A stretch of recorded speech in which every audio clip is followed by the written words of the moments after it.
Well, aloha friends, it's your boy Jason C. Scott, NMLS 1160791 with the Task Force Mortgage team powered by CrossCountry Mortgage.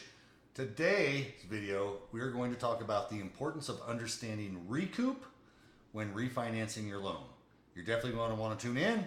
Let's get started.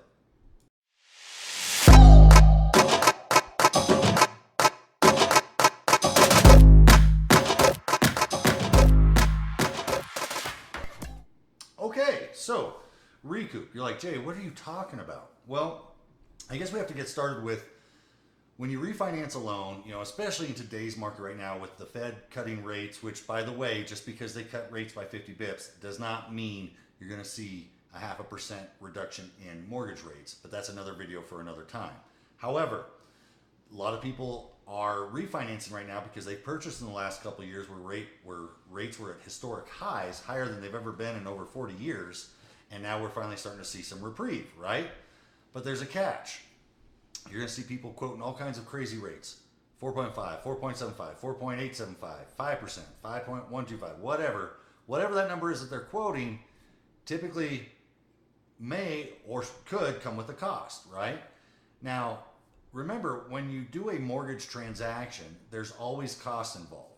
Now, we're going to specifically talk about the VA Streamline IRRRL, right?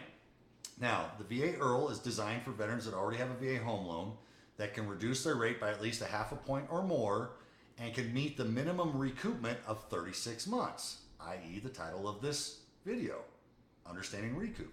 What that means is when you do the new transaction, if the costs exceed the net tangible benefit of your savings over 36 months, it's not a good loan. So, to make it simple, let's say you have your interest rate at, we'll say 7%, right? And you're getting ready to refinance down to 5%. If there's no cost for that rate, beautiful, but you're still going to have the cost of actually doing the loan, your title and escrow fees, prepaids, right? The 0.5 point funding fee if you're not service-connected disability or disabled, right? Or don't have a VA exemption. So whatever those fees add up to, so let's say going from 7% to 5% on, a $250,000 home loan. That's probably going to save you a little over $200, right? Actually, probably a lot more than that, but for the math, let's just keep it simple. So basically, that 200 month savings, you divide that into the total cost of the new loan. So if the total cost of the new loan, so $200 a month, let's say the total costs are $6,000. 200 goes into 6,000, 30 is your answer. That means you would recoup those savings in 30 months. Make sense? Now the reason why that's important is because the average life cycle of a person in their home is anywhere from 5 to 7 years. So if you refinance and your recoup is greater than 36 months and you don't stay in the home 5 to 7 years, then you've basically wasted money. And in this case, in the Streamline IRRRL, it's not money out of pocket. You've taken away from your equity or your value of your home to increase the loan amount to cover that cost. So it's always important to understand what recoupment is. And that's one of the key things that you should be discussing with your lender, or at least your lender should be discussing with you, right?